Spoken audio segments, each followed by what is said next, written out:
天佑至宗皇帝驾崩，其弟楚让继位。不久之后，至宗次女九龄公主奉旨下嫁武德司统领陆云齐。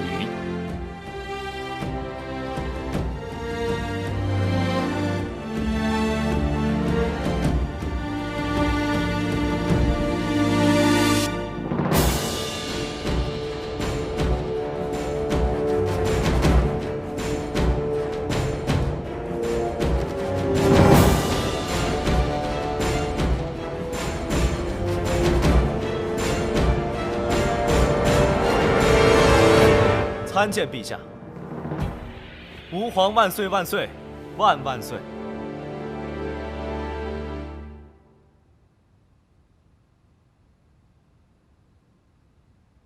九龄莫不是有何委屈啊？如此吉日，你这是怎么了？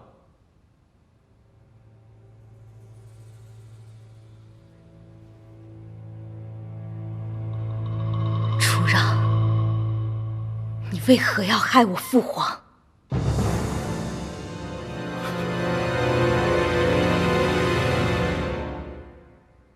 何出此言呢？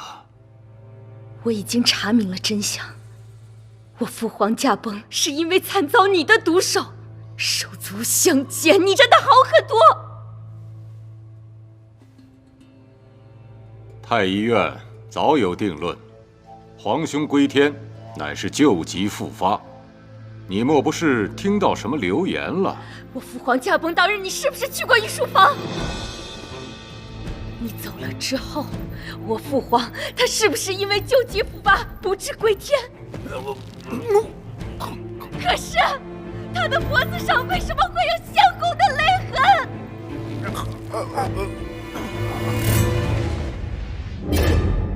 就是他，楚让，是他杀了我的父亲。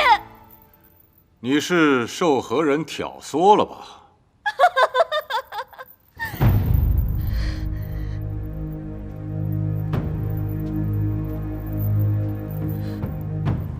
你，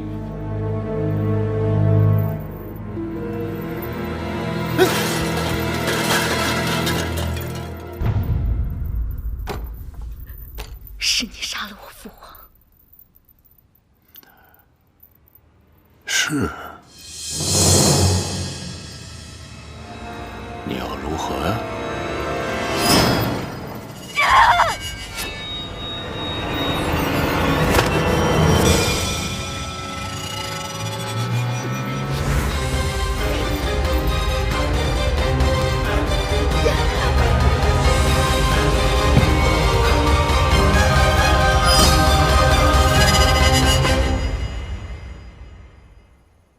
向九龄告密的人是谁？查到了吗？九龄怎么样了？禀陛下，动了大刑，可他就是不肯招供。哼，老奴仔细检查了一遍，跑了个丫鬟，叫冰儿。你说这个九龄该怎么处置啊？这个，陛下心里一定早有决断。老奴只是担心，这个楚九龄有个姐姐和弟弟，他们三人会不会共同参与了此事啊？不会，他们姐弟三个里头，九离最是单纯，这九荣尚未成年呢。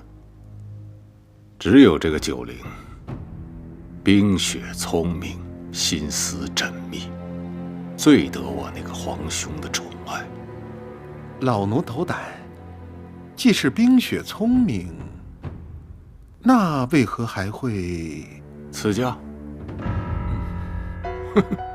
他若赐嫁成功了，自是了却了他的心愿；如若不成，他那是求死。他死了，朕估计舆论也就自然不能拿九离九荣怎么样。你看看，这个孩子简单吗？啊？他可是太不简单了。朕让陆云齐娶她，就是为了以防万一。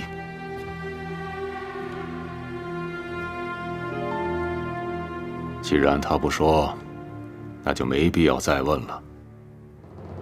老奴明白。这次可不要有人再跑了。老奴万死。楚九龄，起来吃饭了，吃完饭送你上路。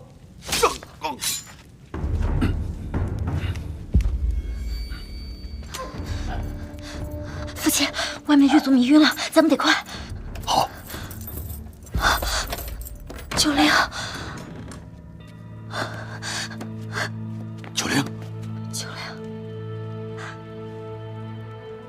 他们怎么把你伤成这样了？暂无生命危险，赶快离开这儿。好。走，快走！大人，属下今天当值时亲耳听到，陛下要杀九龄公主。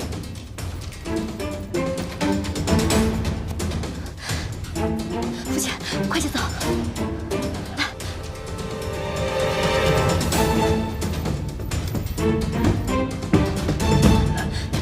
这边。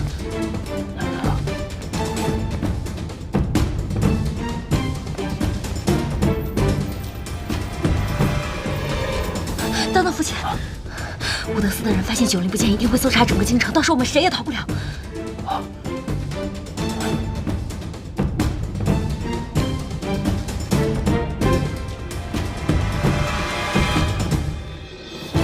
真真不孝，来世再做您的女儿。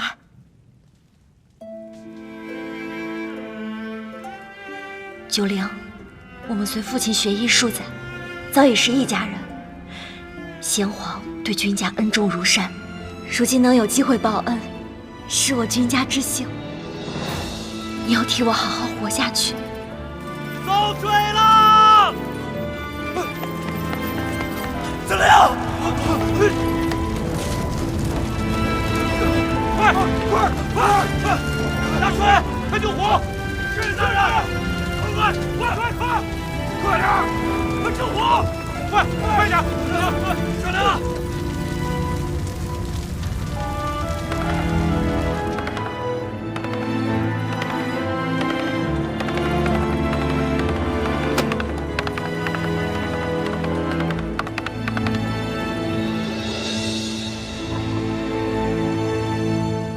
什么？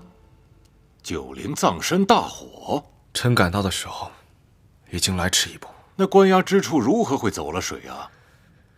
是臣失职，臣一时不察，竟让公主纵火自焚。自焚？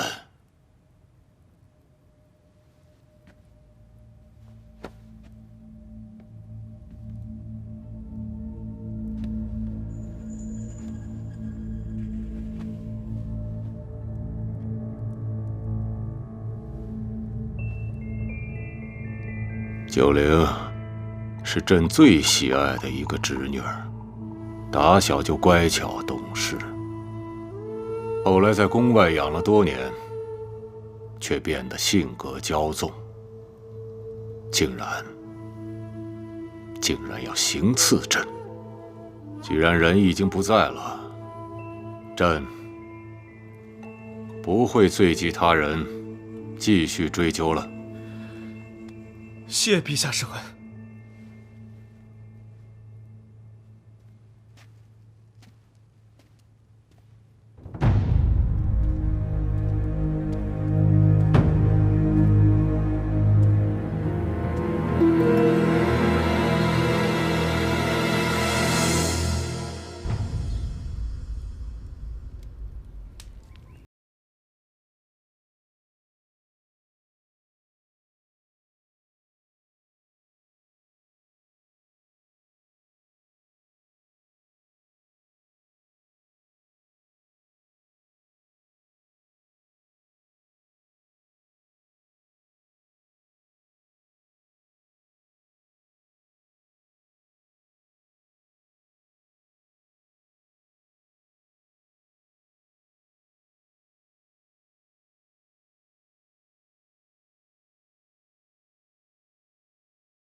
九灵，师父，我的脸。九灵啊，为师用秘方给你换了一会的容貌和声音，只是可惜，你原来的脸和声音。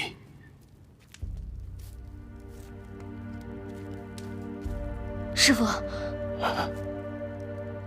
珍珍呢？珍珍她已经走了。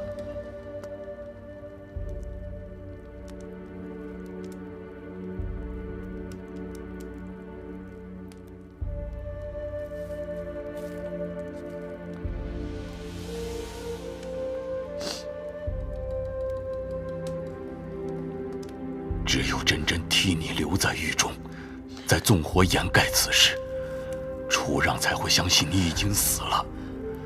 你秘密在我身边学医的这些年，也是我和珍珍最快乐的几年。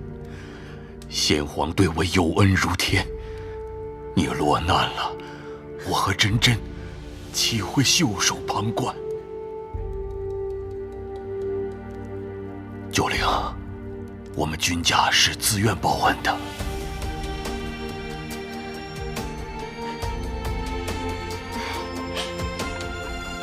哦，是。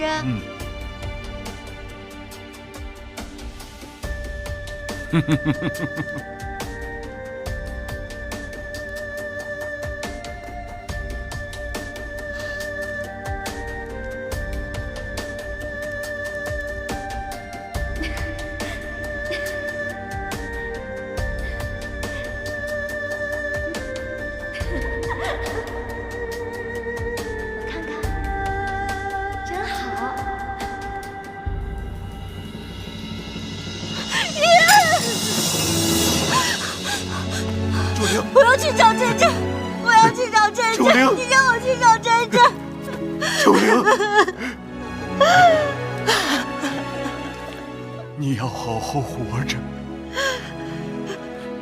不要辜负珍珍的一片心意啊！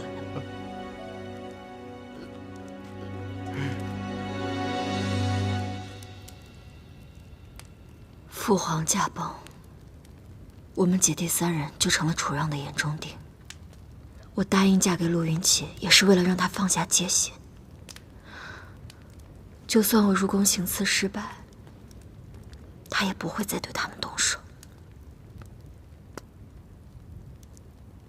九黎公主和怀王殿下确实暂无生命之忧。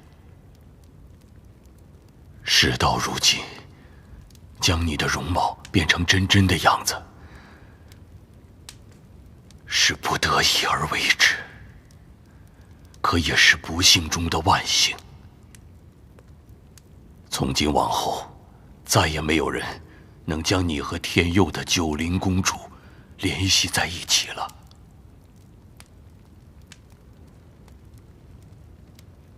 师父有所不知，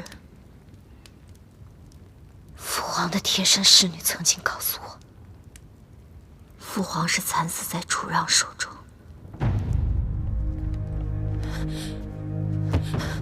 公主，冰儿，你去哪儿了？所有人都在找你。公主，奴婢冰儿有要事回禀。先皇骤然驾崩前，陛下曾带着陆统领秘密入宫，而且与先皇发生过口角，争执得很厉害。争执？他们因何事而争执？奴婢不知争执原因，但我亲眼看见，先皇驾崩后脖子上有勒痕，绝不是太医所言旧疾复发。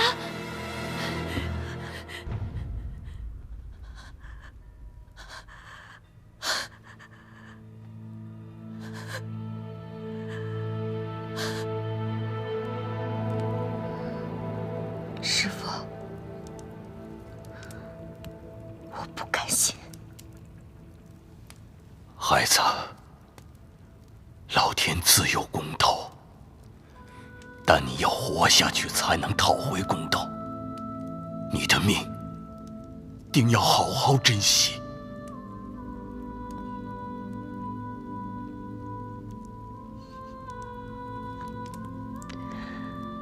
活着。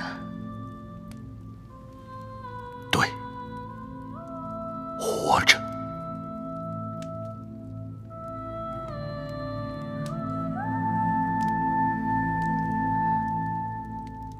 师父，您因为我失去了女儿，以后我便是君真真。我要替真真坚强的活下去。好，只有活着，才能讨回公道。好孩子。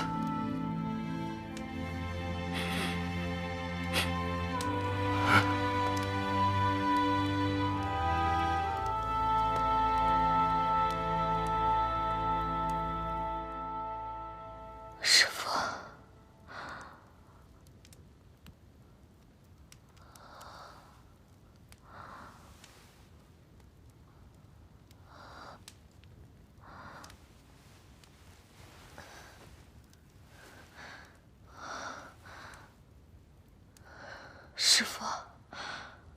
师父，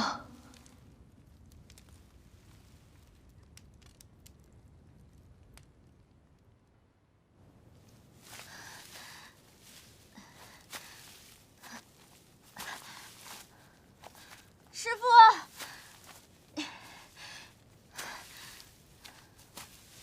师父，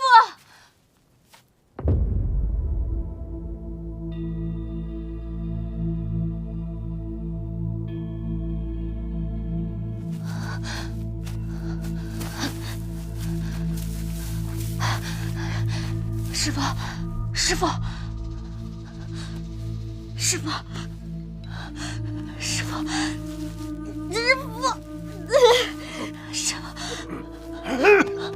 师父，你醒了。师父，我是九灵。师父，为师看到紫影现出，高兴得过头了，没注意到脚下跌下了山崖。好，你先别说了，先保存体力。我带您回去，忍着点儿。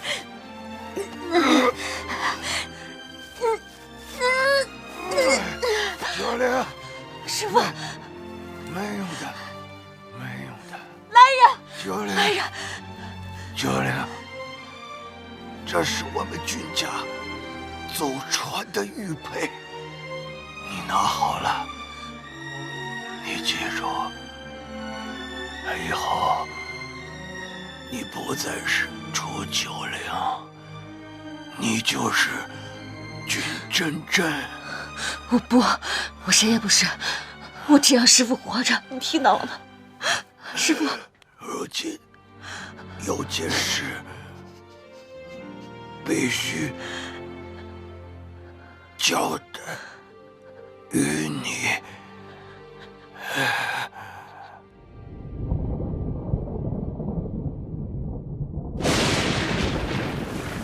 九灵，为师手札里有一枚先皇生前交予我的封条。事关太延3年，太上皇被北齐人杀害一事，先皇曾怀疑此事与楚让有关，命我暗查。不久后，他却被楚让所害。我想这便是楚让发难的缘由，也是楚让的软肋所在。如今你势单力薄，断不可贸然回京自投罗网，不如先行前往泽州彻查此事。真真的外祖方家在泽州家大业大，是你最好的安身之所。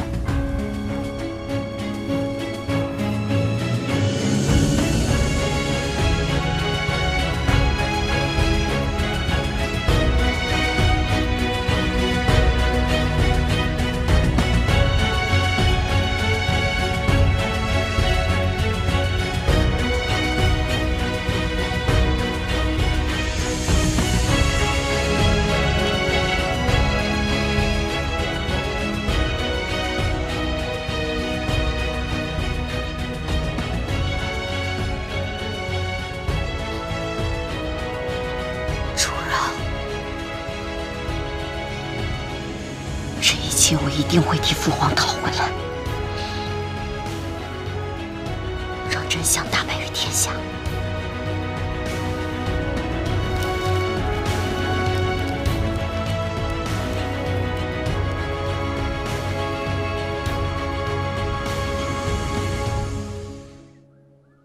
往南10里的碧云坡客栈，汝南老宅的丫头柳儿，在那儿等你。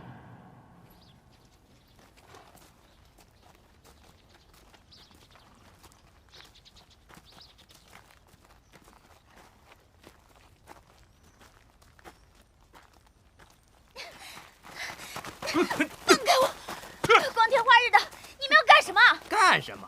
卖了你给我抵房钱！呸！还有没有王法了？我要去官府告你们！你骗吃骗喝1个月，还要告我？谁骗你了？我们家老爷小姐肯定会来的。要不是我钱袋被偷了，谁会欠你们房钱啊？对，编！你接着编！我听了多少遍了都！你家老爷小姐，什么汝南君家，华佗在世，让你在这里等他们。开始就不该相信你，你个乡巴佬！我们家老爷就是神医在世，就是让我在这儿等，他们肯定会来的。他欠多少钱，我还。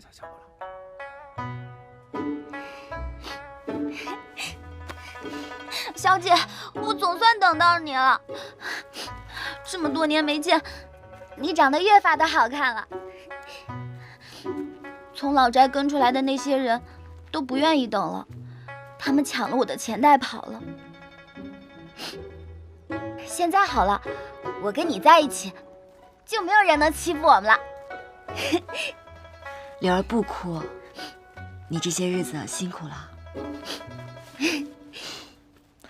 我接下来要去投奔外祖方家，如果你愿意，可以和我一起。愿意的，愿意的。小姐去哪儿我就去哪儿。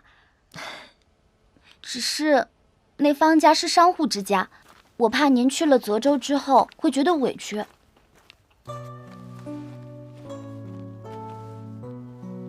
到底是官家还是商户，我并不在意，因为什么身份都不重要。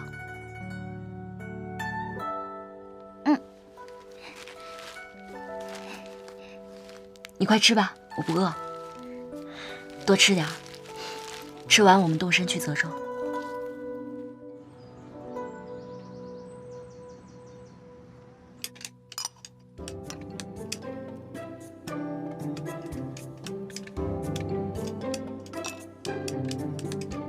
手劲这么大，跟着算盘欠你银两似的。我打小就没个轻重，妹妹又不是不知道。德胜昌的算盘都被我打烂多少个了，不差这一个。大小姐、二小姐，家里来客人了。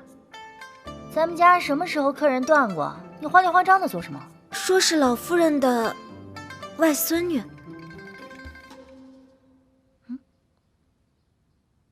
祖母什么时候有个外孙女了？我怎么没印象？我好像听母亲提过，但是已经很久不来往了。很久不来往的人突然找上门，肯定有事儿啊！走，看去。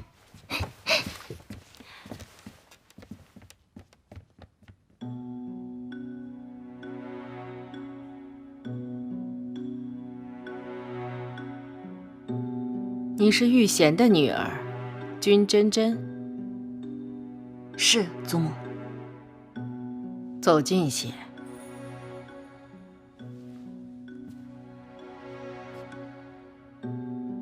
你长得并不像玉贤，兴许像你的父亲。玉贤出嫁到汝南，便再没有回来。玉贤走了这么多年，消息传来的真真假假，分不清楚。你母亲是怎么亡故的？母亲走的那年我才3岁，她是不幸感染了风寒，治了大半年也没好，没熬过那年冬天便走了。祖母啊，姑母的事儿咱们都不知晓啊，她这空口无凭的，怎么能认定她就是君家的孩子啊？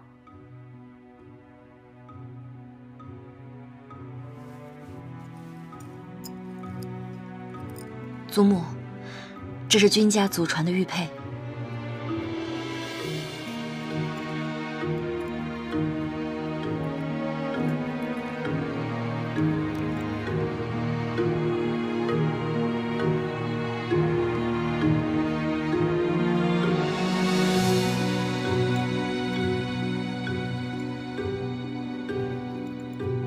珍珍，不是舅母苛责，你也说了这是君家的玉佩，你还有没有别的物件？比如你母亲的东西，或是汝南的文书之类的？切，果然，又是一个来方家混银子的。姐，你就少说2句吧。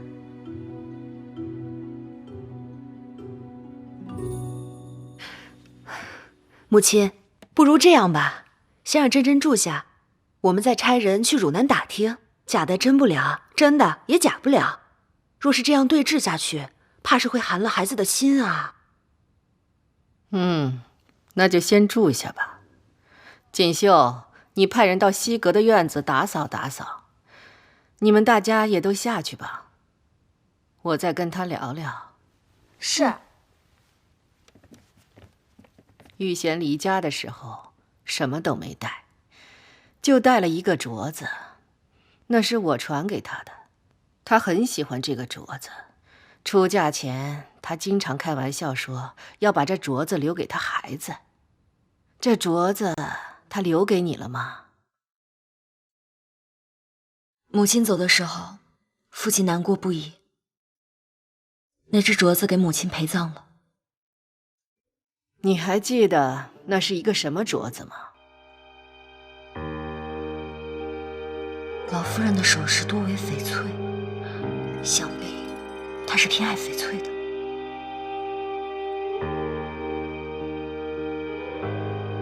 隐约记得，那是一只绿色的翡翠镯子，很通透。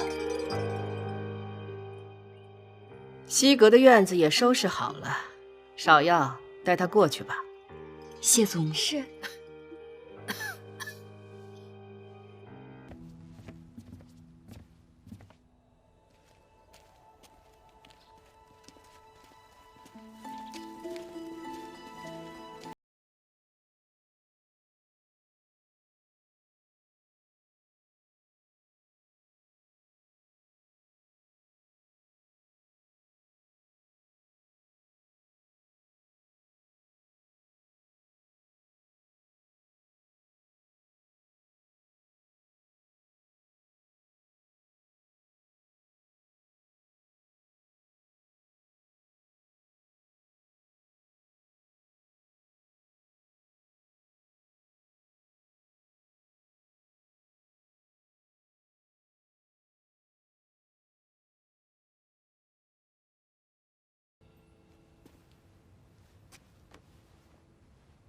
凑合住吧，反正住多久也不一定。珍珍，姐姐就是这样的性格，你千万别往心里去。什么珍珍啊？等确定了身份再说。你现在可别乱人亲家。走走，给脸不要脸。柳儿，你说什么？你再给我说一遍。你好了，柳儿，别再说了。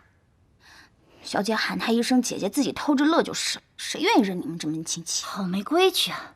有什么样的主子就有什么样的丫鬟。谁没规矩啊？有些人就得骂，好好说话。你说什么？干嘛呀？好了，姐，柳儿别再说了。姐，咱们先回去吧。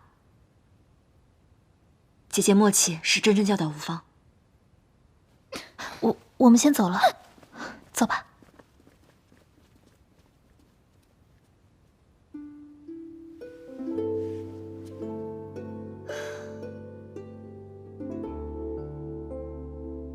小姐，我以后不会了。你呀，我们刚到方家，要谨言慎行才好。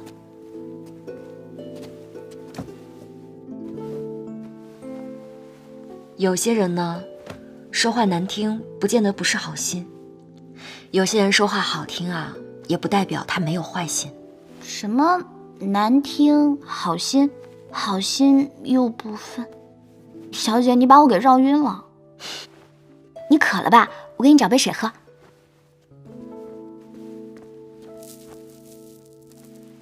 经历的事情多了，自然而然就懂了。喝茶。哦，对了，老爷在信里交代，我从汝南老宅带回来一样东西，他说非得要亲手交给你。啊，在这儿，拿。这是什么？不知道。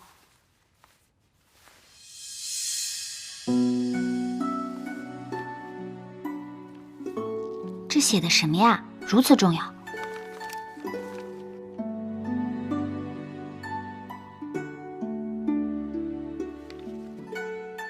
这是与宁氏公子的婚书。宁公子，我知道，他可是多少女孩梦寐以求想嫁的对象。真真若还在世，这也不失为一桩好姻缘，但我绝不能忍。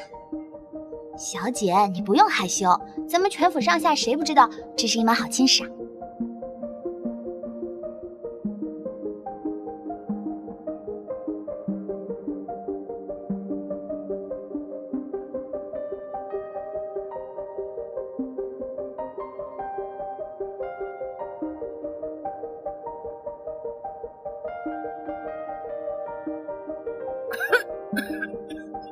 祖母，今天厨房做的这道菜不错，您多吃点。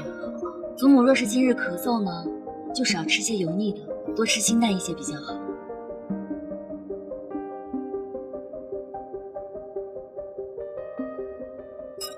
君真真，你故意挤兑我是不是？姐姐误会了，我也只是看到了，就随口说了一句。我们君家祖上开医馆的，小姐是懂医才说的。你父亲让你成了家，传医术，是有医傍在身是好事儿啊，但以后啊就不要学了，跟着姐姐们学做生意吧。我们小姐喜欢什么就学什么，为什么非得学经商啊？再说方家也不是没有男丁，不还有个小少爷吗？为什么非得女子学经商啊？柳儿，我们方家的事儿轮不到你一个外姓人指手画脚。祖母，君家是读书人，读书人断不可能养出这种什么规矩都不懂的女儿来。我看汝南的消息不用等了，趁着天没黑透，赶早轰出去算了。汝南的消息不等就不等了，看好了，小姐，咱们的婚书拿出来让他们瞧瞧，吓掉他们的眼珠子。你倒拿呀！好了，什么婚书啊？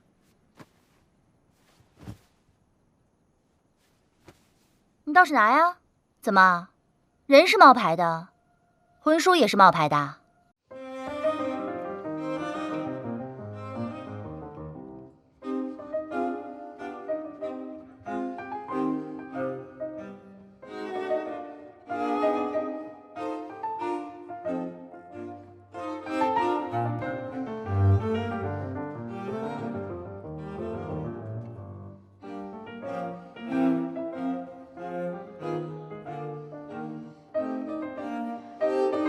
看着不像假的。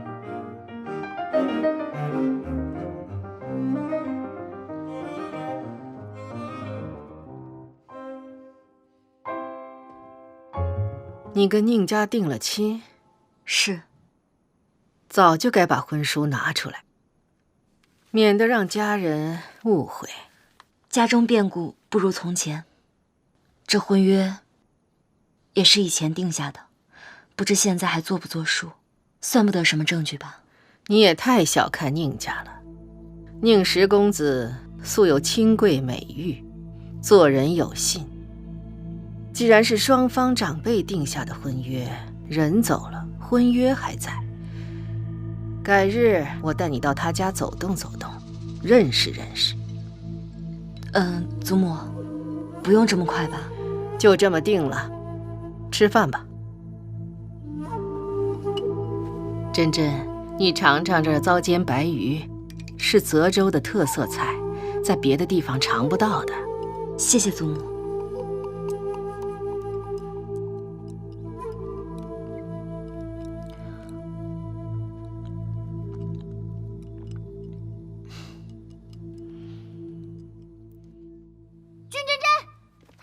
收拾你的东西，滚回汝南去！我们方家不欢迎你。怎么了，锦绣姐姐？祖母为了你的婚事，都急出病来了。什么？少在那假惺惺的装好人了。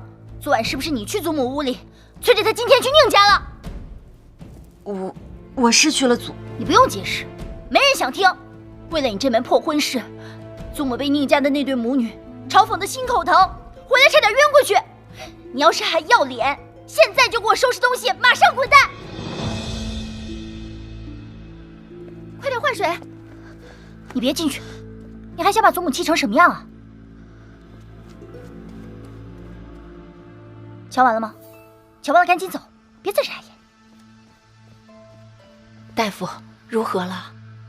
从脉象上来看，老夫人乃是急火攻心所致。祖母是心病，还需要心药来医。宁夫人，坐吧。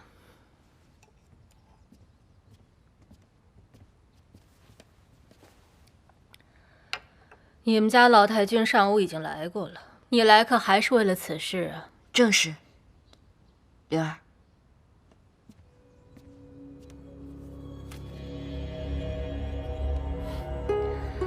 这婚书不是我不认，只是我们家老太爷从来就没有提过这件事情。再说了，老太爷已经驾鹤西去，就凭你的一面之词，我很难相信。您不知道，不代表他没有。这婚书上明明白白有着老太爷的签字，这总错不了吧？结亲是结亲，可不是结仇啊。有的时候做事可不能只凭手段。你纵然一时如愿了，可是你难过的是一辈子。既然如此，那宁夫人打算怎么拿回这封婚书，让我退了这门亲事呢？君小姐，我已经说过了，我们家老太爷从来没提过这事。救命之恩也没提过。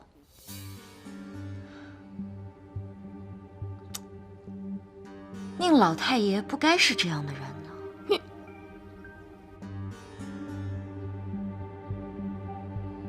我听闻你们家在这个地方是祖传姓义的，想必救过的人不计其数吧？不知这救命之恩得了多少人以身相许啊？君家治病救人，有钱的收钱，没钱的就罢了，这是医者的本分。但是被救治的人，有钱的给钱，这是本分；没钱的给尊重，这也是本分。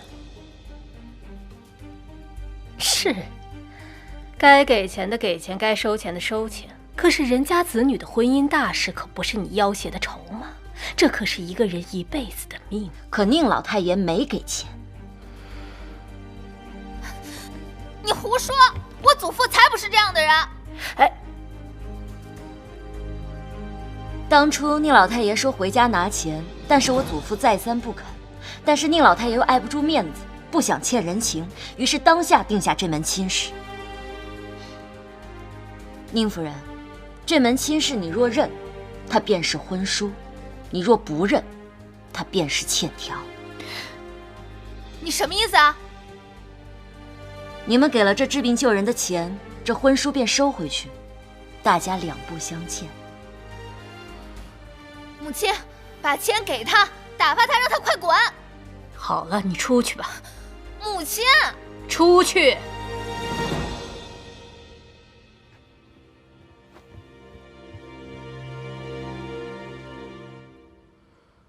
君小姐是不是觉得很委屈？宁夫人也觉得很委屈吧？